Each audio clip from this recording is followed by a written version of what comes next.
बिस्मिल्लाहिर्रहमानिर्रहीम, अस्सलाम वालेकुम नाज़रीन, मैं हूं यासिर रशीद और आप देख रहे हैं programme the last hour. Studio मेरे साथ मौजूद हैं सीनियर तजियाकार राना मोहम्मद अजीम साहब। नाज़रीन, एक तरफ पाकिस्तान में माशी बम गिरा हुआ है, पाकिस्तान में गरीब आवाम का जीना दूभर हो चुका है, रोज़ाना की बुनियाद पर कीमतों में होशरुबा इजाफा हो रहा है और अभी तक नहीं पता कि ये मिनी बजट के आफ्टर शॉक्स कब तक जारी रहेंगे। वज़ीर ममलिकत बराए पेट्रोलियम मुसद्दिक मलिक ने आज प्रेस कॉन्फ्रेंस की और उन्होंने ये कहा कि यहाँ पर दो पाकिस्तान हैं। एक पाकिस्तान वो है कि जहाँ पर गरीब को जो दवाई है वो महंगी मिलती है, यहाँ पर दूसरे पाकिस्तान में वो लोग रहते हैं जो डॉग फूड को तरसते हैं और कहते हैं कि हमारे डॉग फूड के ऊपर क्यों पाबंदी लगा दी गई। वो ये कहते हैं कि फी MMBTU जो कीमत है गैस की, वो गरीब के लिए उस पर टैरिफ कुछ और लगेगा और अमीर के लिए टैरिफ कुछ और लगेगा और आपको देना पड़ेगा। क्या पाकिस्तान एक नहीं हो सकता? पाकिस्तान एक करने के लिए, तमाम निज़ाम एक करने के लिए, निज़ाम इंसाफ में बेहतरी के लिए, निज़ाम मईशत में बेहतरी के लिए हुकूमती इक़दामात क्या हैं, उस पर बात की जाएगी। और दूसरा, इंतखाबात के हवाले से जो बारहा बातें होती रहीं कि इंतखाबात 90 रोज़ में क्यों नहीं हो रहे। सदर ममलिकत ने भी इलेक्शन कमीशन को कह दिया, अदालत आलिया ने भी अपना फरमान जारी कर दिया और उसके बावजूद इलेक्शन कमीशन ने सदर को दूसरे खत का जवाब यह दिया है कि आपके साथ हम मुशावरत नहीं कर सकते। इलेक्शन कमीशन इलेक्शन की तारीख देने का मजाज नहीं है, हुकूमत उसकी तारीख दे सकती है और हुकूमत की जानिब से ना हमें फंड मुहैया किए जा रहे हैं, ना अदालत की तरफ से हमें आरोज मुहैया किए जा रहे हैं, ना फौज की तरफ से हमें नफरी मुहैया की जा रही है, तो हम किस तरीके से इलेक्शन करवाएंगे। तो इलेक्शन के हवाले से वफाकी हुकूमत क्या सोचती है? राना सनाउल्लाह साहब आज वर्कर्स कन्वेंशन से खिताब करते हुए क्या कहा है, उसको जरा मुलाहिजा करें, फिर गुफ्तगू को आगे बढ़ाते हैं। इलेक्शन से कोई फरार नहीं है। हमारी एक राय है, कौमी और सूबाई असम्बलियों के इलेक्शन एक वक्त हो, केयर टेकर सेटअप हो, इलेक्शन जो है वो फ्री और फेयर होंगे। आइन में ये बात दर्ज है। यहाँ पे 90 दिन का जिक्र है, वहाँ पे ये भी जिक्र है पाकिस्तान में इलेक्शन जो है वो केयर टेकर सेटअप के तहत होंगे। अगर इलेक्शन इस तरह से होंगे कि 2 असम्बलियों के आज हों, 3 असम्बलियों के जो है वो 3 माह बाद हों, एक तो सारा साल इलेक्शन होते रहेंगे और दूसरा ये है अमरानी टोले को ये मौका मिलेगा कि वो ये कहेंगे कि जी फेडरल गवर्नमेंट इनकी थी, बलूचिस्तान में गवर्नमेंट जो है वो इनके अलाइज की थी, सिंध में गवर्नमेंट इनके अलाइज की थी, लिहाजा मेरे साथ तो धांधली हुई है। राना सनाउल्लाह साहब की गुफ्तगू आपने सुनी। राना साहब, ये तो इकरार कर रहे हैं वफाकी वज़ीर दाखिला के इलेक्शन कमीशन का इसमें कोई किरदार नहीं है, ये तो वफाकी हुकूमत की मंशा के ऊपर तारीख नहीं दी जा रही। बिस्मिल्लाहिर्रहमानिर्रहीम, अस्सलातु वस्सलामु अलैका या सय्यदी या रसूलल्लाह, अस्सलातु वस्सलामु अलैका या सय्यदी या हबीबल्लाह। एक तो राना साहब से आपके शहर के हैं और आपके जानने वाले हैं, ज़रा इनसे पूछ लीजिएगा। इन्होंने कहा 2 सूबों के इलेक्शन अब होंगे, 3 सूबों के बाद में तीसरा सूबा, ये 5वां सूबा इन्होंने कौन सा बना दिया? गिलगित बल्तिस्तान की बात कर रहे हैं। गिलगित बल्तिस्तान के इलेक्शन हमसे लैदा होते हैं, हमारे साथ नहीं होते, हमारे साथ नहीं होते या सर जी वो लैदा होते हैं। नंबर 1। नंबर 2, राना साहब ने आज तौहीन अदालत भी कर दी। राना साहब ने आज ये साबित कर दिया, आज ये कह दिया, ये पैगाम दे दिया कि लाहौर हाई कोर्ट ने जो 90 दिन में इलेक्शन करवाने का हुक्म दिया है वो हम नहीं मानते। आज उन्होंने अपनी इस पूरी तकरीर में यह कह दिया कि इलेक्शन नहीं होंगे, इलेक्शन उसी वक्त होंगे जब तमाम के तमाम इलेक्शन होंगे। और साथ कहा कि निगरान सेटअप, भाई पंजाब में निगरान सेटअप नहीं है, KPK में निगरान सेटअप नहीं है क्या? इंडिया के अंदर इलेक्शन सूबों में लहदा नहीं होते क्या? लहदा वक्त में नहीं होते? अगर पाकिस्तान के अंदर कई हवालों से जिक्र इंडिया का आ सकता है, इंडियन कवानीन का आ सकता है, इंडियन अदालतों के फैसले आ सकती हैं, तो इलेक्शन कमीशन के हवाले से क्या चीज़ है? असल मामला क्या है यासिर साहब? असल मामला ये है, इन्हें ये पता है कि 2 सूबों में इलेक्शन हुए तो उसके बाद ये किसी सूरत में भी आगे इलेक्शन नहीं जीत सकेंगे। 2 सूबों में PTI वाज़े जीतते नजर आती है, उसके बाद सिंध और बलोचिस्तान में PTI को रोकना मुमकिन नहीं है, वफाक में PTI को रोकना मुमकिन नहीं है। अब डर से इनकी टांगें कांप रही हैं। अगर ये चाहते हैं सारे इलेक्शन इकट्ठे हो, तोड़े असम्बलियाँ, डिज़ॉल्व करें असम्बलियाँ, हिम्मत पैदा करें इमरान खान जितनी, हिम्मत पैदा करें चौधरी परवेज लाई जितनी, हिम्मत पैदा करें KPK के वज़ीर आला जितनी करें ना, महमूद खान जितनी हिम्मत पैदा करें, करके हिम्मत पैदा असम्बलियाँ तहरीक करें, एक वक्त में इलेक्शन कराएं। हिम्मत नहीं है। हिम्मत इसलिए नहीं है कि सरकार के पैसों से, सरकार के असर रसूख से, सरकार की फोर्स से, सरकार के तमाम मामला से आपने कन्वेंशन करवाने हैं। मुझे बताएं, कन्वेंशन आज हुकूमत पाकिस्तान का नहीं था, कन्वेंशन तक मुस्लिम लीग नून का इस्तेमाल, वहां पर तमाम वसाइल, तमाम पुलिस, तमाम ओहदे, तमाम चीजें हुकूमत पाकिस्तान की हुई है। वहां पे तकरीर कर रहे वजीर दाखिला, तकरीर करके वहां कह रहे हैं इलेक्शन के हवाले से।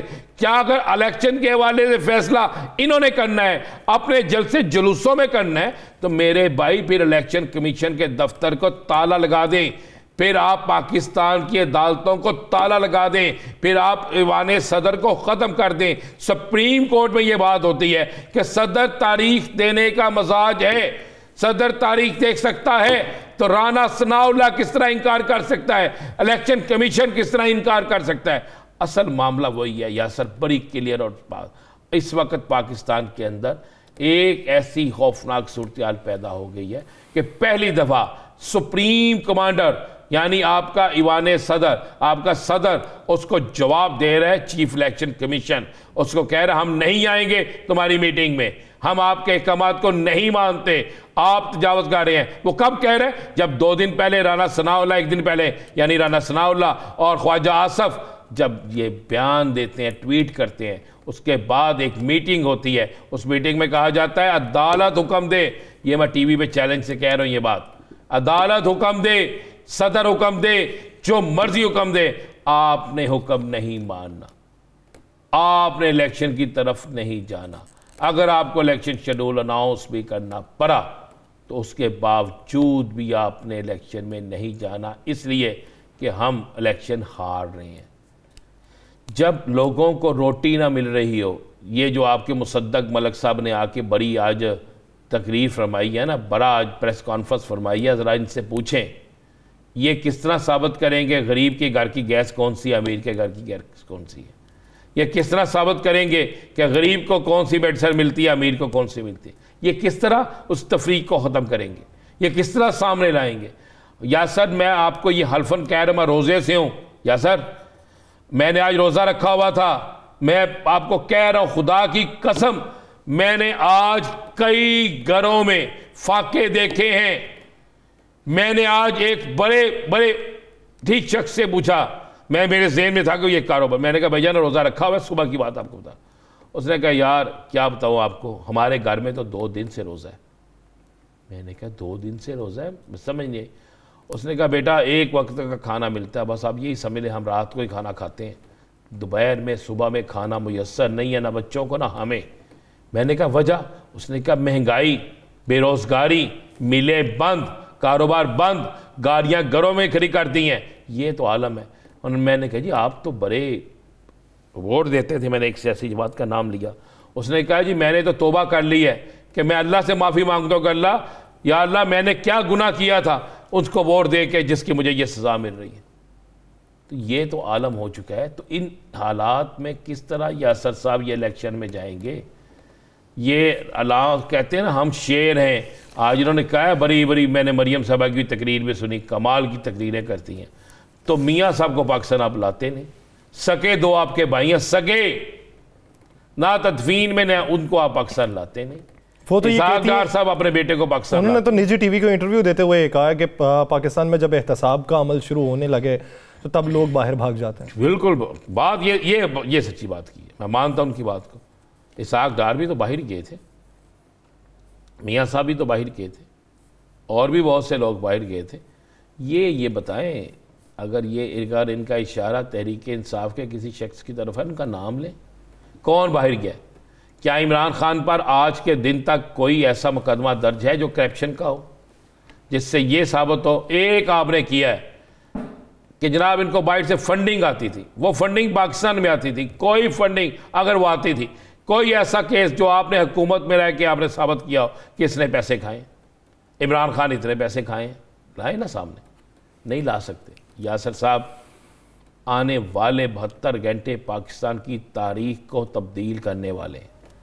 या पाकिस्तान में ताकतवर जीतेगा, या पाकिस्तान में आइन जीतेगा और ताकतवर जीतेगा। चलें इस पे वफाकी हुकूमत का प्लान क्या है। राना सनाउल्लाह साहब ने आज ही जो गुफ्तगू की है उसमें जेल भरो तहरीक से वफाकी हुकूमत क्या इकदाम उठाएगी उसका भी इशारा दिया है, वो भी मुलाहिजा कीजिए। ये जो इसने जेल भरो तहरीक शुरू की है, वो एक तरफ तो तुम बंकर में छुपे बैठे हो और वहां पे तुम बाहर नहीं निकलते, औरतों को और वर्कर्स को बुलाया हुआ है कि मुझे कोई गिरफ्तार ना कर ले, और दूसरी तरफ कह रहे हो कि कारकुनों से मैं जेलें भरूंगा। तुम जेल भरने की तहरीक शुरू करो, हम इंशाअल्लाह ताला तुम्हें ऐसा जवाब देंगे तुम्हारे वहमो गुमान में नहीं होगा। तुम्हें ऐसा जवाब देंगे तुम्हारे वहमो गुमान में नहीं होगा। राणा साहब, ये क्या कारकुन ही सारे जेलें भरेंगे? बिल्कुल नहीं, कारकुन जेलें भरेंगे। साबिक गवर्नर पंजाब उमर सरफराज चीमा गिरफ्तारी देने जा रहे हैं, कई अरकान असम्बली साबिक गिरफ्तारी देने जा रहे हैं। मैं आपको एडवांस में बता देता हूं, साबिक वज़रा गिरफ्तारी देने जा रहे हैं। ये तो बताएं जरा, मरियम का भी वो शॉट ढूंढ के लाए ना। ये इमरान खान को कहते हैं घर के अंदर है। मरियम साहबा ने नहीं कहा था कि मुझे आज गारंटी दे दें कि मेरे वालदे मोहतरम की जिंदगी बच जाएगी, उस पर कोई हमला नहीं होगा, तो मैं रात की फ्लाइट से बुला लेती हूं। उस वक्त कोई बीमारी नहीं थी, कोई कुछ नहीं था। अब गारंटी इनके पास है, हुकूमत इनकी है, हर चीज इनकी है, तो बुलाए ना उनको पाकिस्तान। भाई आपने इमरान खान पर कातिलाना हमला हो गया, दूसरे हमले का उसने चैलेंज किया है। मैं कुछ चीजें टीवी में बयान नहीं कर सकता, मेरे पास तो ऐसे खौफनाक चीजें मौजूद हैं कि क्या कप्तान के साथ ये करने जा रहे हैं। गिरफ्तारियां होंगी, लोग गिरफ्तारियां देंगे, ये भी शौक पूरा करके देख लें। ये जो शौक है ना इनका, राणा साहब ने जो फरमाया है हुकूमत ऐसे ऐसे कर देगी, ये घबराहट है, ये खौफ है, ये सारा कुछ है। अगर आज का इनका जलसा देखे, गिनती करें इन जलसे में, आज आप गौर करें, आपने गौर नहीं किया, शाहिदा खान अब्बासी ने चंद मिनट की तकरीर की है और उस चंद मिनट की तकरीर में उसने सिर्फ मुस्लिम लीग का नाम लिया है। मरियम साहिबा को लीडर नहीं कहा, मरियम साहिबा को कायद नहीं कहा। गौर तो करें ज़रा उनकी तकरीर पे, मैंने तो सारा बड़ा गौर से देखा ना। तो भाई आप किसी के पाँव पकड़कर, हाथ जोड़कर, रिश्तेदारियां डालकर उसे ला तो सकते हैं, लेकिन दिल से मना नहीं सकते। मैं आपको बड़ा बड़ा क्लियर आपको 2-3 चीज़ें कहूँ। या सर क्या करें, ये अली अफजल साई पे पर्चा दिया, अली अफजल साई का एक चीज़ साबित कर दे, नहीं साबित हो सके। इन्होंने पर्चे अब देने शुरू कर दिए हैं। मैं याद करें, हमने कहा था कि इन्होंने लिखा रखा हुआ है, सरकारी मुलाजिम को बुलाते हैं, उससे एक बयान लेते हैं, और भाई साबित तो करो किसको पैसे दिए।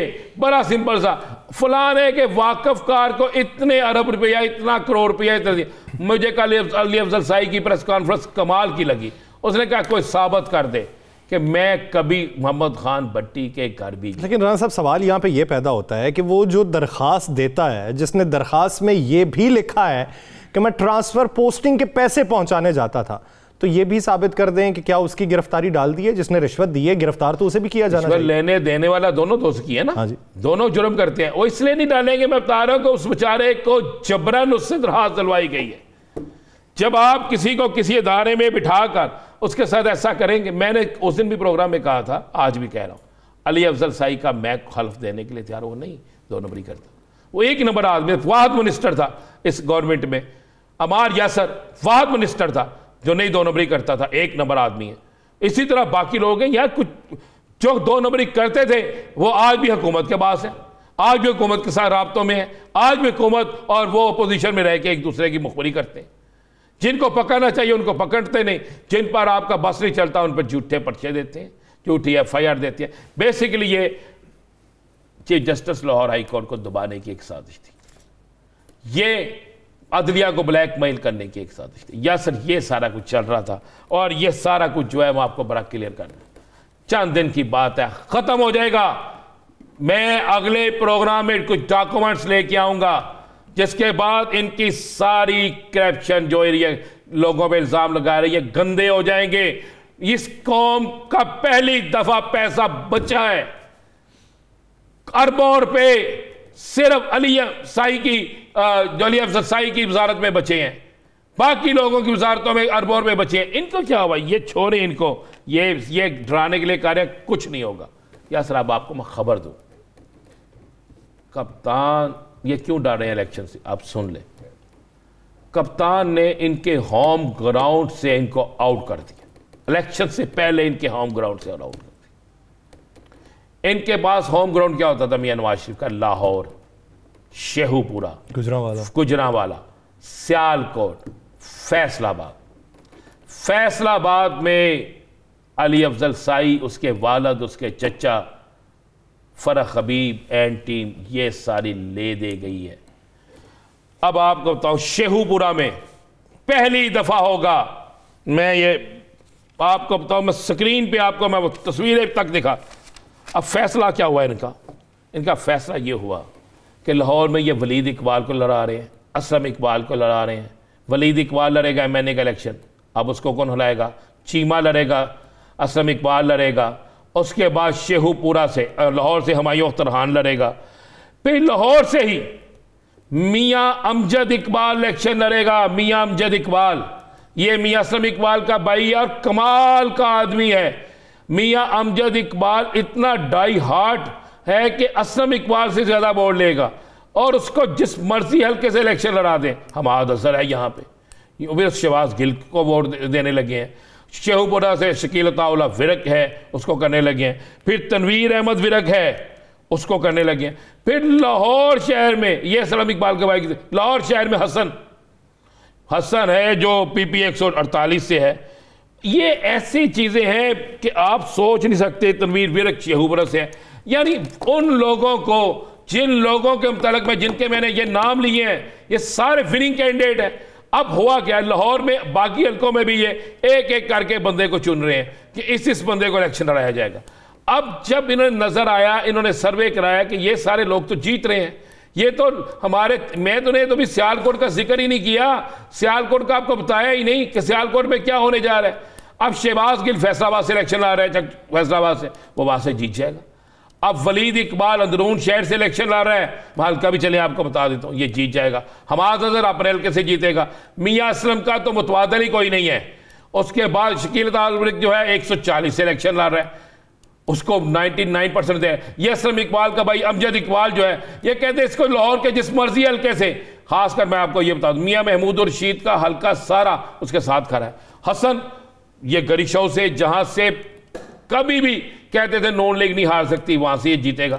अब इन हालात में जब इनके पास रिपोर्ट जाती है कि एक जिन जिन जगहों से नॉन लीग जीती थी, अब उन जगहों से ये लोग जो जीत रहे हैं, तहरीक इंसाफ के और काफ लीग। अब काफ लीग भी, चूंकि चले ये भी दे दूं, अगले चंद दिन में ना, इसी हफ्ते में काफ लीग तहरीक इंसाफ में जा रही है यासर, और ताकत बन रही है, बड़ी भरपूर ताकत बन रही है। एक सीट उन्हें शेहूपुरा में मिलेगी, कुछ सीटें उन्हें गुजरात, जो सीटें उन्होंने कहा तय हो चुका सारा। कितनी सीटें मिलेंगी? ठीक मिलेंगी, उनकी तवक्को से ज्यादा अच्छी सीटें। अब इन हालात 20 के करीब होंगी जी, 20 के करीब होंगी, 20 हो जाएंगी, बल्कि मुझे लग रहा है उससे ज्यादा हो जाएगी। सही, कप्तान अपना वादा निभाता है। अब इन हालात में ये कहाँ स्टैंड लेते हैं? ये कहीं स्टैंड नहीं लेते, ये बिल्कुल फारिग है। और कप्तान जो है, इसने अपनी तैयारी पूरी कर ली है यासर, सब कुछ हो गया है। तो राणा साहब, वफाकी हुकूमत से भी कोई चेहरे आउट होने की आपने बातें की थी? वफाक से तो मैं आपको एक बता दूं चीज़, एक चीज़ आप ज़हन में रखिए, 4 बड़ी विकेटें गिरने वाली, 4 बड़ी विकेटें वफाक से गिरने वाली हैं। पीपल्स पार्टी ने तो यहाँ तक कह दिया है, और नॉन लीग के अंदर ये आवाज़ें उठनी शुरू हुई है कि ख्वाजा आसफ को फारिग करो। इसने किस तरह कह दिया कि पाकिस्तान डिफ़ॉल्ट हो गया? होना नहीं था, हो गया। उसने कहा हो नहीं रहा, हो गया। उसने कहा हमारी तो मेहनत का बेड़ा गर्क कर दिया। उन्होंने कहा इसाक डार हमें ले डूबा है। तो उसके बाद 2 और लोग हैं, मैं उनका नाम नहीं लेना चाहता, वो भी जा रहे हैं। जिस तरह आप देखें ना, ये कैसी हुकूमत है, यहाँ पे नजम सेठी ने क्या कमाल खेला है यासर साहब, कमाल नहीं खेल गया वो जी। यानी वो वाह शख्स है जिसने हमारे मुल्क की आर्म्स को, हमारे मुल्क की वो फोर्सेस जो कुर्बानियां देती हैं, उन पर हम लोगों को जायज करार दे दिया है किस्म का। क्या यार, कैसे लोग आप लोगों ने यहां पे रखे हैं यासर, कैसे लोग हैं जो ये सब कुछ कर रहे हैं। तो अब आने वाले हालात में, आने वाले दिनों में आपको एक बड़ी चेंजिंग, बड़ी चीज़ें जो है वो नज़र आएंगी। और आने वाले दिनों में मैं आपको ये बड़ा क्लियर कर दूँ। आप ये गौर करें ना, कप्तान तो अपनी गेम इतनी अच्छी बना चुका है। कप्तान की रैलियाँ आपने देखी हैं? कोई सी एक शहर में मुझे कोई एक छोटी रैली दिखा दे। अगर एक हल्के में 4 उम्मीदवार हैं तो चारों के चारों बड़ी बड़ी रैलियां निकाल रहे हैं। हाँ, अभी तो ये टिकट के उम्मीदवार हैं। हाँ, तो बड़ी बड़ी रैलियां, उनकी रैलियां वर्कर्स कन्वेंशन से बड़ी हो रही हैं, तो ये एक अलार्मिंग सिचुएशन हुकूमत के लिए तो है ही, लेकिन हुकूमत इसके मुतबादिल में इकदाम क्या उठा। पाकिस्तान तहरीक इंसाफ की ये जो हिकमत अमली है किस हद तक मौसर और मजबूत है, इस पर मजीद भी बात की जाएगी, लेकिन एक शॉर्ट ब्रेक के बाद कहीं नहीं जाएगा। Stay with us.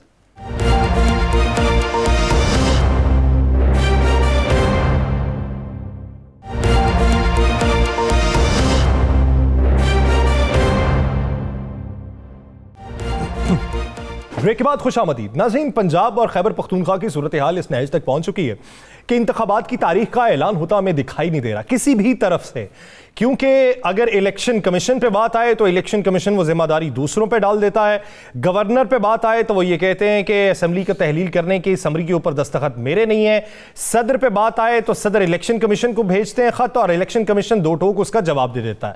अब ये जिम्मेदारी है किसकी? अदालत आलिया की तरफ से भी अहकाम जारी हो चुके हैं, लेकिन उस सब के बावजूद इलेक्शन की तारीख की कहीं से भी आवाज सुनाई नहीं दे रही। इस पर पाकिस्तान तहरीक इंसाफ की जेल भरो तहरीक का भी आगाज हो जाना और मुआशी सूरत हाल इस हद तक है कि दगरगुं कैफियत पैदा हो चुकी है। इससे निकलने का रास्ता क्या है, इसी बारे में बात करेंगे। साबिक गवर्नर पंजाब उमर सरफराज चीमा साहब ने हमें ज्वाइन किया है। चीमा साहब बहुत मशकूर है आपके वक्त के। चीमा साहब, अगर मौजूदा सूरत हाल देखी जाए, आज वजीर दाखिला राना सनाउल्लाह साहब ने कहा है कि जेल भरो तहरीक का आप ऐलान करते हैं और दूसरी तरफ खान साहब हिसार में बैठे हुए हैं, आप जरा बाहर निकलें, आपको लग पता जाएगा आपके साथ हुआ क्या। आज ये कि उस अकल के अंदर को ये देखना चाहिए कि खान साहब के ऊपर कातलाना हमला हुआ, उसके बाद भी जितनी एजेंसी है सबने जो है रिपोर्ट की कि उनको शदीद जो है जानी खतरात लाक है और उनके डॉक्टर्स ने उनको मना किया हुआ है कि वो अभी बिल्कुल सख्ती से जो है एहतियात बरतें। जहाँ तक बात है जेल भरो तहरीक की, आपको पता है कि तहरीक इंसाफ पिछले 27 साल से जो है बतौर एक जिम्मेदार ऑपोजिशन हमेशा अपने लिए नहीं, हमने इमरान खान या अपने किसी के लिए NRO लेने की कभी जो है एहतजाज नहीं किया, सिर्फ अवामी मसाइल के लिए, अवाम के वोट के इस्तेकाल के लिए। आपको पता है 2014 में हमने 126 दिन का धरना दिया, बड़ा पुरअमन।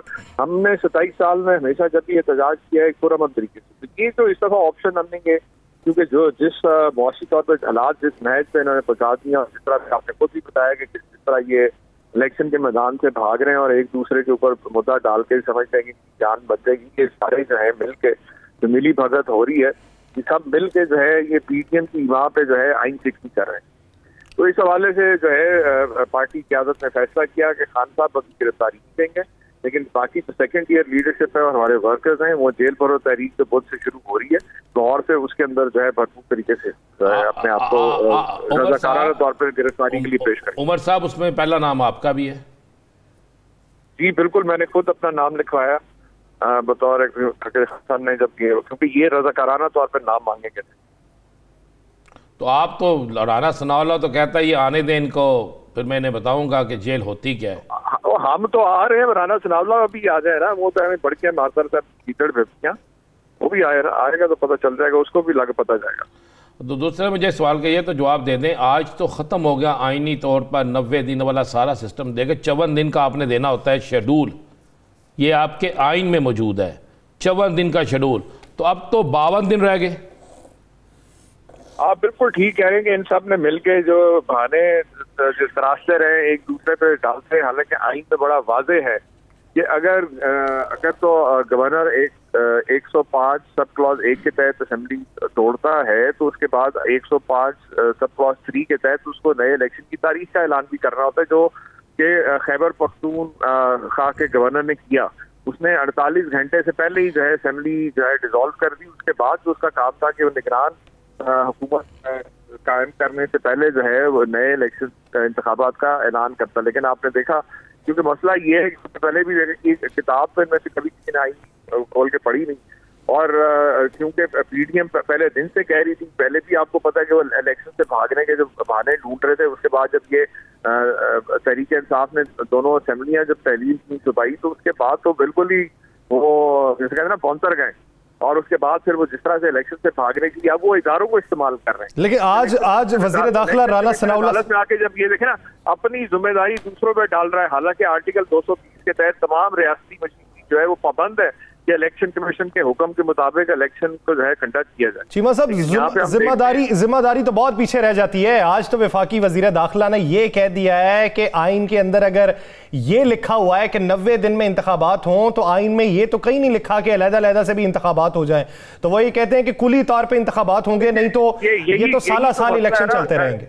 यासर, मैं आपको ये अर्ज करने लगा, प्रॉब्लम ये किताब अगर कभी आइन की खोल के देखिए तो अभी इसमें जो सिचुएशन है उसमें बड़ा क्लियर है, आइन के अंदर ही रास्ता दिया हुआ है, कोई उबहम नहीं है किसी किस्म का।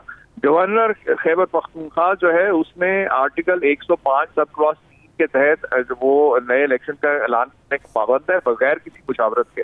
और उसके बाद जो गवर्नर पंजाब का मसला है, क्योंकि उसने खुद असेंबली तहलील नहीं की, तो उसके लिए आइन के अंदर एक जो है वो प्रोविजन मौजूद है आर्टिकल 101 सब क्लॉज 5, जिसके तहत सदर, क्योंकि कौमी असेंबली डिसॉल्व नहीं हुई, सूबाई हुई है, इसका इलेक्शन का ऐलान जो है गवर्नर ने करना है, तो सदर पाकिस्तान जो है आर्टिकल 101 सब क्लॉज 5 के तहत जो है गवर्नर को आइनी इख्तियार दे सकते हैं कि वो सूबे के इलेक्शन का ऐलान करे।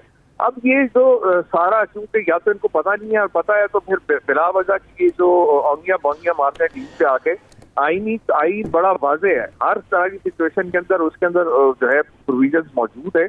और हमें जो लोग जो ये आइन से भाग रहे हैं, ये सब के सब जो है आइन से कर रहे हैं।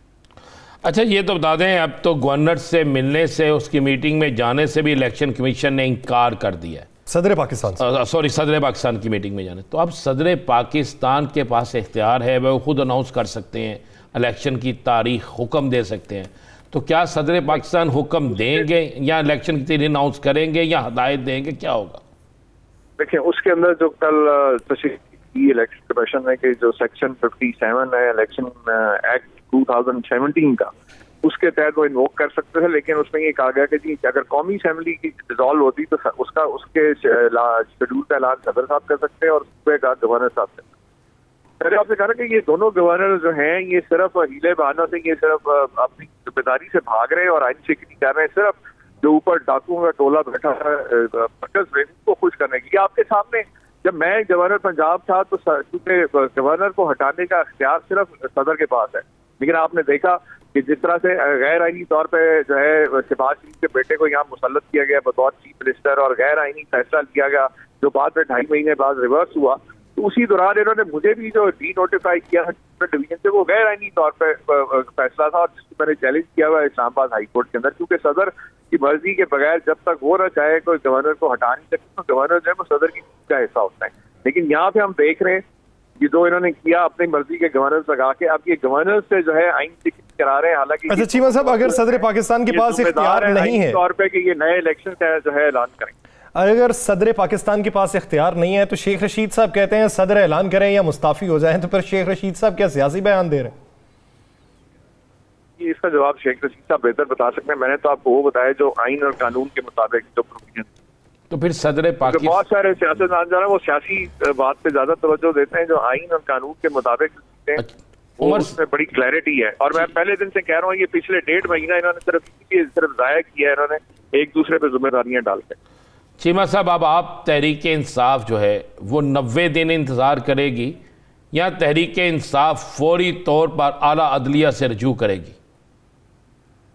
बिल्कुल, हमने ऑलरेडी जो है इसके खिलाफ हम अदलिया में भी गए हुए दरखास्त दी भी है और हमारी जो लीगल टीम है वो इसे मुशावरत कर रही है और इंशाल्लाह ताला कोई जवाब आता है, देखते कल परसों में आप देखेंगे कि इसमें नहीं जो भी इसमें अगला लाए मतलब वो अपनाया जाएगा। हम क्या समझे फिर सदर पाकिस्तान के पास कोई इख्तियार नहीं है इस इलेक्शन के हवाले से?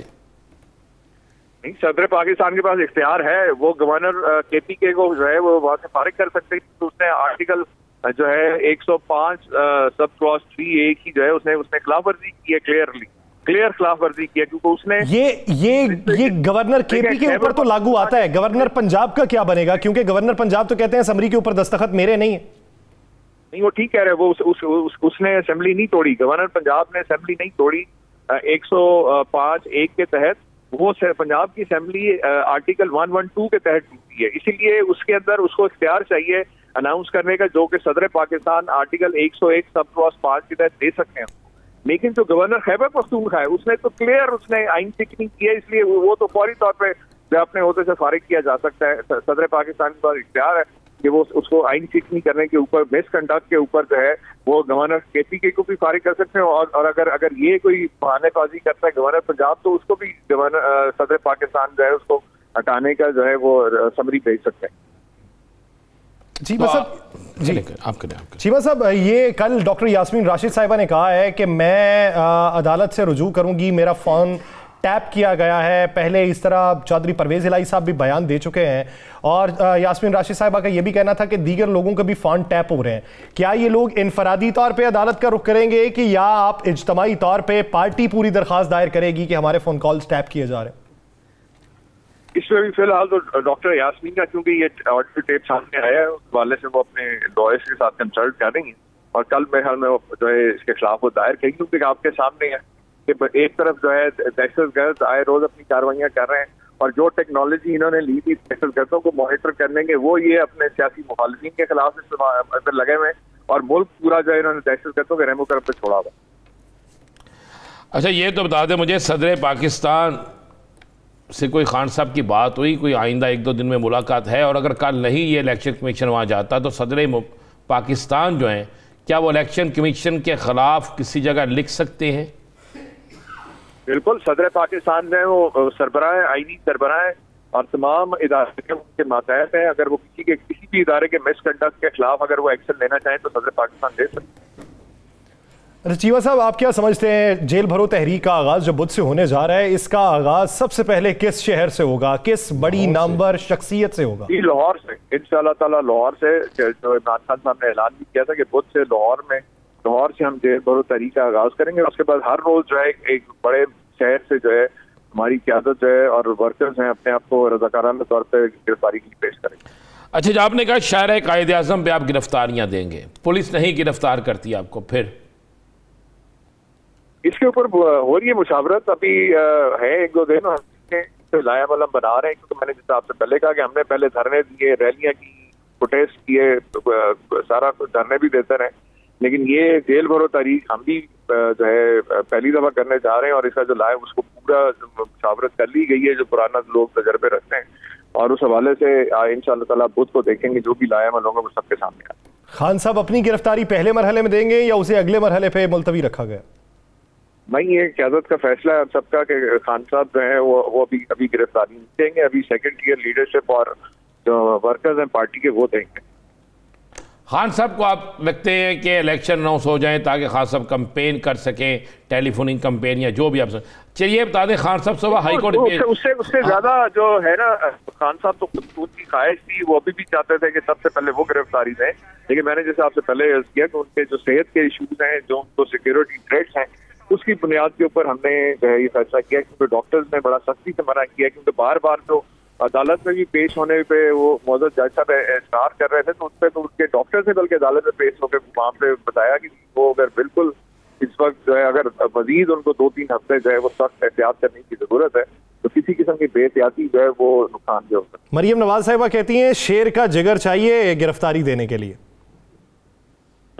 लेकिन बात यह है कि वो मुझे नहीं पता, मैं कुछ और उस तक बात नहीं कहना चाहता, लेकिन अगर तो शेर के जिगर और इस किस्म की बातें जो वो करे, जो जब मुश्किल हालात आते हैं, पहले भी आपने देखा सन 2000 में भी ये सब कौम से झूठ बोल गए, अपने बक्से लेके जहाज पे चढ़ के पूरा कबर यहाँ से भाग गया था जद्दा, अभी भी ये लंदन जाके बैठे हुए, तो ऐसी बातें तो वो करे जो कम अज कम जो अपने लोगों के साथ यहाँ पे खड़ा है। आपके सामने इमरान खान ने गोलियां भी खाई, वो अभी जो है बिल्कुल उसी तरह निडर दलेरी के साथ जो है वो अपने कौम के साथ और पाकिस्तान के अंदर मौजूद।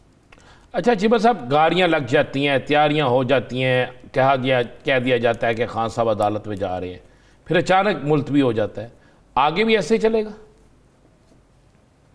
नहीं, हमने तो बड़ा वाज़ेह तौर पर उस दिन कह दिया था कि खान साहब नहीं आ सकते, लेकिन फिर भी जब वो सिक्योरिटी गाड़ियाँ फैसला जो उस वक्त उनके डॉक्टर्स और लॉयर्स ने किया, अब कल फिर पेशी है, उसमें देखते हैं, क्योंकि लॉयर्स ने जो है अदालत से कहा है कि वो फुल प्रूफ सिक्योरिटी प्रोवाइड की जाए, क्योंकि खान साहब का खाली सिर्फ हेल्थ इशू नहीं है, उनको बड़े सीरियस जो है सिक्योरिटी थ्रेट्स हैं आपके सामने, उन पर पहले हमला हो चुका है, इससे पहले मुल्क के अंदर हमारे एक एक्स प्राइम मिनिस्टर जो है उनको भी इसी तरह से असैसिनेट हो चुकी हैं, तो इसलिए किसी किस्म का रिस्क नहीं किया जा सकता। चीमा साहब, अदालत ने तो ये कहा था कि आपको आईजी के साथ बिठा देते हैं, कोई मुलाकात हुई अभी तक, कोई मैकेनिज्म पे बातचीत हुई? जी बिल्कुल, आजम सवाती साहब और हमारे लॉयर हैं, उनकी एक मीटिंग हुई है, और अब अदालत में जो है लॉयर्स जो है उनको अदालत को अप्रोच कर रहे हैं कि अदालत की जानिब से जो है फुल सिक्योरिटी मुहैया की जाए, तो उसके बाद फिर फैसला किया जाएगा कि खान साहब ने पेश होना ही है। उसके बाद फिर फैसला किया जाएगा कि खान साहब ने पेश होना है या नहीं होना। बहुत शुक्रिया उमर सरफराज चीमा साहब इस हवाले से अपना वक्त दें। नाज़रीन, इसी सियासी मंजरनामे में मजीद भी बात की जाएगी, हुकूमती इकदामात पर बिलखुसूस बात की जाएगी कि हुकूमती इकदामात अवाम के लिए सहल पसंदी की तरफ मायल होना चाहते हैं या फिर अवाम के ऊपर मजीद जबरो इस्तिबदाद को मुसल्लत किया जाता है। एक ब्रेक के बाद गुफ्तगू की जाती है, कहीं नहीं जाएगा, स्टे विद अस।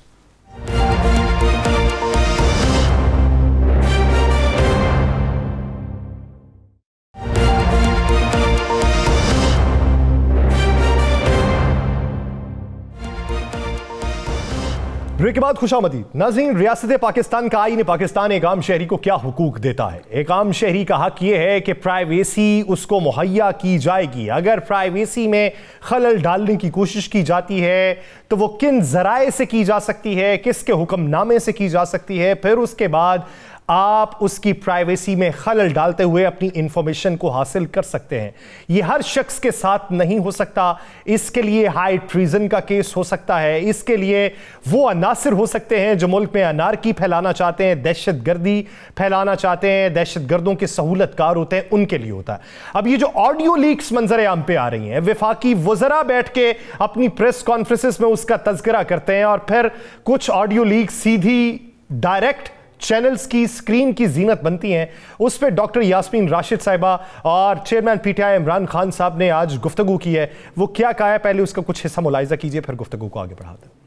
हर इंसान का बुनियादी हक है आर्टिकल 14 कॉन्स्टिट्यूशन में हमारी प्राइवेसी और हमारी डिग्निटी प्रोटेक्ट करने के लिए। मैं अपनी बीवी बुशरा बेगम की तरफ से कि उनका राइट वायलेट हुआ, मेरा राइट वायलेट हुआ, लेकिन उससे भी ज्यादा अगर प्राइम मिनिस्टर ऑफिशियल बात कर रहा है अपनी लाइन से, अपने प्रिंसिपल सेक्रेटरी से, अगर वो टेप हो रहा है और उसको फिर रिलीज कर रहे हैं, ऑफिशियल सीक्रेट्स एक्ट के खिलाफ है। हमारी अदलिया को इसके ऊपर एक्शन लेना चाहिए। पाकिस्तान के शहरियों के, पॉलिटिशियंस के, उनके पहले फोन्स को टैप किया जाता है। ब्लैकमेल करना हो किसी को, सियासी मकसद पूरा करने को, ऑडियो टेप सामने जाती है। सारी औरतें जो हैं इनके शर से नहीं बच सकते। जिस तरह इन लोगों ने टेपिंग करनी शुरू कर दी है फेयर ट्रायल एक्ट के मुताबिक, ये कैसे टेप कर सकते थे? क्या इन्होंने इजाजत ली थी? क्या ये सनाउल्लाह जो इंटीरियर मिनिस्टर है ये किसी जज के पास गया था, इसने जाके जज से इजाजत ली थी? मैं कोर्ट में जा रही हूँ और मैं कोर्ट के अंदर से जाके ये सारे सवालों का जवाब दूंगी, किसने टेप किया और फिर किस तरह रिलीज किया, क्योंकि मैं ये सोचती हूँ कि मेरा जो बुनियादी इंसानी हकूक हैं, जो मेरा राइट है, वो उसके ऊपर बहुत बड़ा हमला हुआ है। जी नाज़रीन, गुफ्तगू आपने सुनी है। खान साहब का ये कहना है कि वाया अदालत आप परमिशन लेते हैं, पहले आपको इंटीरियर मिनिस्ट्री से लेना पड़ती है, इंटीरियर मिनिस्टर अदालत को कहती है, अदालत परमिशन दे, तभी आप किसी की ऑडियो को यानी फोन कॉल्स को टैप कर सकते हैं। राना साहब, हमने पाकिस्तान के अंदर देखा और हाल ही में बहुत ज्यादा देखा है कि हर रोज कोई ऑडियो लीक्स के चर्चे हैं, वीडियो लीक्स के चर्चे हैं। यानी ये इस्लामी जमहूरिया पाकिस्तान हमें कम लगा, ऑडियो लीक्स हमें ज्यादा लगा है। पाकिस्तान के अंदर आने वाले दिनों में भी क्या आपको यही मंजरनामा दिखाई देगा या कहीं पर थमती हुई बात दिखाई देती है? नहीं, देखें, जब तक तो ये हुकूमत है और जब तक इनके वो लोग, तमाम लोग जो ये करवा रहे हैं, अगर प्रेस कॉन्फ्रेंस वफाकी वज़ीर दाखिला बैठ के कर रहे हैं और साथ वो ऑडियो चला रहे हैं, तो साबित होता है कि ये सब कुछ हुकूमत करवा रही है। हुकूमत ने ये सिलसिला शुरू कर रखा है। मेरे पास भी इतला है, तमाम अरकान असम्बली, तमाम पुलिस अफसर, तमाम सहाफ़ी, तमाम जजेस, तमाम सियासतदान, इवन हुकूमत के अंदर उनके अपने सियासतदान जिन पर उनको शक है, उन सब के टेलीफोन टेप हो रहे हैं। नहीं टेप हो रहे टेलीफोन तो पाकिस्तान के अंदर दहशतगर्दी करने वालों के नहीं हो रहे। अगर नहीं हो रहे तो पाकिस्तान के खिलाफ दहशतगर्दों की सहूलतकारी करने वालों के नहीं हो रहे। अगर नहीं हो रहे तो पाकिस्तान की तबाही के जिम्मेदारों के नहीं हो रहे। बदकिस्मती है, ये क्या खेल खेला जा रहा है? हम किसके टेलीफोन टेप कर रहे हैं? डॉक्टर यास्मीन राशिद कौन है? वो डाकू है, वो चोर है, वो क्या है? वो एक लेडी डॉक्टर है, एक सियासी वर्कर है, एक पार्टी की जिम्मेदार है। आप उसका टेप, अच्छा, उस पूरी गुफ्तगू में उसने कहा क्या है? जनाब डॉक्टर साहब की बने हैं, कैसा है, क्या है? क्या उन्होंने कहा है कि डॉक्टर साहब आप लगते ही हमें ये कर दें? भाई बात यह है कि आपने इतने लोगों के टेलीफोन टेप किए हैं। अब चौधरी परवेज राय साहब वाली मुबैना जो गुफ्तगू है, उस पूरी गुफ्तगू में मुझे कोई एक चीज़ ऐसी दिखा दें जो गलत थी। मरहूम जज फोत हो गए, अब्दुल जस्टिस अब्दुल कयूम साहब। उनके साथ शहबाज शरीफ की जो गुफ्तगू थी वो तो ये थी इंसाफ दे, इसको इस तरह करे, इस तरह करे, इस तरह करे, इस तरह करे। उस पर बोला कोई नहीं, उस पर चीखा कोई नहीं, उस पर एक्शन कोई नहीं, क्योंकि उस वक्त जिसने गुफ्तगू की वो मुल्क का वज़ीर आज़म है। तो इसलिए यासर बात यह है कि इन्हें तवज्जो देनी चाहिए पाकिस्तान के ख़िलाफ़ दहशतगर्दी करने वालों के ख़िलाफ़। जब वज़ीर दाखिला, पाकिस्तान का वज़ीर दाखिला दहशतगर्दों की बजाय कभी रहीम यार खान, कभी मुल्तान और कभी पिंडी में जलसे जुलूस कर रहा होगा और पाकिस्तान की तरफ तवज्जो देने की बजाय सिर्फ अपने सियासी मुखालफों को कुचलने की बात कर रहा होगा, जब वो कहेगा कि मैं तुम्हें बताऊंगा तुम्हारा जेलों के अंदर क्या हाल करूंगा, जब वो ये कहेगा कि जनाब मैं आपको फलां कर दूंगा, हम इलेक्शन जीतेंगे, जब वो अदालतों के फैसलों को चैलेंज करेगा, ललकारेगा, तो फिर मुझे बताएं इस मुल्क में क्या होगा। गरीब भूख से मर रहा है, लोग दहशतगर्दी का निशाना बन रहे हैं, हमारी फोर्सेस पे हमला होता है और चेयरमैन पीसीबी क्या बयान दे देता है। हमारे मुल्क के अंदर सहूलतकार जिसको चाहते हैं, जहां चाहते हैं, जिस तरह चाहते हैं पहुंचा रहे हैं, लेकिन हम सिर्फ सियासी लीडरों की टेलीफोनिक गुफ्तगू रिकॉर्ड करने, उन पर FIR देने, उन्हें गिरफ्तार करने, उन्हें पाबंद सलासल करने, उन्हें अजियत का निशाना बनाने और अपने अकाओं को यानी अपने सियासी लीडरों को खुश करने पे लगे हुए हैं। यासर ये तो आलम है। यासर साहब, ये आपको मैं आज एक चीज़ बता दूं, आने वाले चंद दिनों में, आज भी जब मैं घर से निकला हूं तो मैंने आज इतवार के दिन सैकड़ों जुलूस देखे हैं महंगाई के ख़िलाफ़, रक्षा यूनियन से लेकर मज़दूरों तक के। और आने वाले दिनों में इतनी महंगाई, उसके बाद अवाम ने ये कोई ऑडियो वीडियो लीक्स नहीं देखनी, लोगों ने हुक्मरानों के घरों का रुख कर लेना है, सियासतदानों को पकड़ लेना है, जो इस महंगाई का ज़िम्मेदार है, किसी को माफ़ी नहीं देनी। जिस मुल्क के अंदर आज 800 रुपये किलो मुर्गी बिकी है, यासर साहब, आज आप आटा मुझे ला के दिखा दें, आज आप बाजार से जाएं, आपको घी कहां से मिलेगा, आप बाजार में जाएं, आपको खाने पीने की अशिया नहीं मिलेंगी, फल नायाब है, मुमकिन नहीं है फल खा सकें, आपके पास मेडिसिन के पैसे नहीं हैं, आपके पास ना जिंदगी के लिए जीने के लिए पैसे हैं, ना मरने के लिए पैसे हैं। लोग अपने बच्चों को बेचने पे चल पड़े हैं, लोग अपने घरों से बाहर भीख मांगने पर मजबूर हो गए हैं। यहाँ पर जब आपको लोग इज्तिमाई खुदकशियाँ करते नजर आएंगे ना, भूख से मरने से बेहतर अपनी ज़िंदगी का खात्मा करते नजर आएंगे, तो फिर अल्लाह ताला की लाठी बड़ी बेआवाज़ है। ये जितने गरूर से बातें लोग कर रहे हैं ना, जितने ललकार रहे हैं, जितने चीख रहे हैं, जिस तरह नाउज़ुबिल्लाह खुदा बने हुए हैं, इनको पता नहीं अल्लाह की लाठी बड़ी बेआवाज़ है और इनसे इंतकाम लिया जाएगा, इनसे इंतकाम कुदरत लेगी, हर उस शख्स से इंतकाम कुदरत लेगी जो इस महंगाई का, इस मुल्क की बर्बादी का ज़िम्मेदार है। राना साहब, वज़ीर दाखिला का बयान तो हमने सुन लिया, ये इलेक्शन की फ़ज़ा फिर कैसे बनेगी? वफाकी हुकूमत तो दिखाई नहीं देती इलेक्शन की तरफ माइल होती। होगा इलेक्शन, कैसे ये भी देख लीजिएगा। अब पाकिस्तान के अंदर या आइन होगा या ताकत होगी। और मैं आपको बता दूं, कप्तान गिरफ्तारियां देने के फौरी बाद आइन बचाओ, अदलिया बचाओ, जजिस को तहफ़्फ़ुज़ दो, अदलिया की इज्जत बढ़ाओ। इस पर इतनी खौफनाक कंपेन शुरू होने लगी है, इतनी बड़ी कंपेन शुरू होने लगी है कि ये जो वज़ीर दाखिला साहब कहते हैं ना कि मैं शेलिंग करूंगा, मैंने फलां रख लिया है, ये सब खत्म हो जाएगा। आप मुझे बताएं कौन सी गली, मोहल्ला, चौक, चौराहा है जहां पर लोग तंग नहीं हैं, लोग बाहर निकलने के लिए तैयार नहीं हैं। अगर आप और मैं बैठ के प्रोग्राम कर रहे हैं, वज़ीर दाखिला की तकरीर तमाम टीवी चैनल्स पर चल रही है, PIT उसे लीड कर रही है, तो क्या लोग सुन नहीं रहे? क्या पाकिस्तान की मोअज़्ज़ज़ अदलिया नहीं सुन रही? क्या हमारे मोअज़्ज़ज़ जजेस नहीं सुन रहे? क्या पाकिस्तान में अदलिया के तहफ़्फ़ुज़ के लिए भागने वाले जो वकला हैं वो नहीं सुन रहे कि किस तरीके से अदलिया के फैसलों का मजाक उड़ाया जा रहा है, किस तरीके से पाकिस्तान के आइन जो है उसको रौंदा जा रहा है, किस तरीके से हुक्मरान अपनी मर्जी कर रहे हैं। इस पूरी तकरीर में किसी एक जगह पर गरीब आदमी का जिक्र है, आम आदमी को रोटी देने की बात है, क्या आम आदमी के लिए कोई मसाइल पैदा करने की बात है? नहीं है ना, इसलिए नहीं है। कि ये वो लोग हैं जो पाकिस्तान के अंदर सिर्फ और सिर्फ अफरा तफरी पैदा करना चाहते हैं।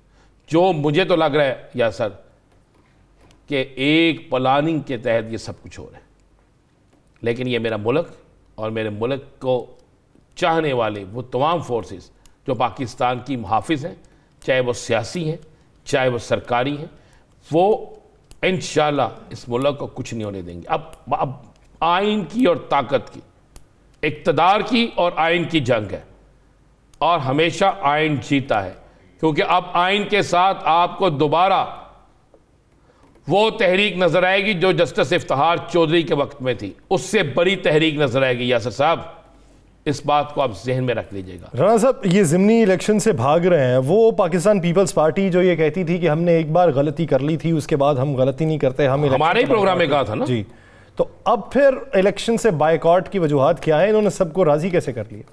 भाई, इन्होंने सबको राजी किया, जीतेगा कोई नहीं, नंबर एक। नंबर दो, इन्हें कहा कि अगर हमने ज़िमनी इलेक्शन का बायकॉट ना किया तो ये ज़िमनी इलेक्शन हो गया तो उसके बाद सूबाई असम्बलियों के इलेक्शन कोई नहीं रोक सकेगा। लिहाजा आप सब बाइकआउट करें, बाइकआउट करने के बाद एक पिटीशन करें और पिटीशन के बाद इस इलेक्शन को मुलतवी कराने की कोशिश करें। इन्होंने एक तो अवामी नफरत से बचने के लिए, दूसरे आपके फैसलाबाद के राजा साहब को बचाने के लिए कि जनाब राजा साहब ही अपोजिशन लीडर हैं, कहीं वो ज़ुबान ना खोल दें कि मुझको कहाँ पर किसने बुलाकर क्या कहा था, कहीं वो ये ना कह दें कि मैंने किसके कहने पे पार्टी छोड़ी थी, कहीं वो ये ना कह दें कि मुझसे वादा था कि आखिरी दिन तक मैं ही अपोजिशन लीडर रहूँगा, और जिससे कहीं ये ना कह दें कि जनाब मुझे तो इन्होंने ये कहा था फ़लाँ वज़ीर आज़म आएगा निगरान और आपने यस कर देनी है। तो उसको बचाने के लिए सारा ड्रामा हो रहा है और इसलिए सब मुत्तफिक हो चुके हैं। मुत्तफिक, पूरे मुत्तफिक अंदाज़ा लगा लें आप। नाज़रीन, अब देखना यह है कि पाकिस्तान के अंदर जेल भरो जब आगाज़ होता है तो उस आगाज़ के बाद पाकिस्तान में खाना जंगी की सूरत हाल पैदा होती है। वफाकी हुकूमत उसमें मज़ीद इंतशार का उनसर पैदा करती है कि या कहीं पर हालात बेहतरी की जानिब माइल होते दिखाई देते हैं, लेकिन पाकिस्तान के अंदर जो मुआशी हालात हैं वो बेहतरी के आसार दिखाई नहीं देते। मुझे और राना अज़ीम साहब को दीजिए इजाज़त, अपना बहुत सा ख्याल रखिएगा। आपसे मुलाकात होगी अगले हफ्ते, अल्लाह ने के बाद।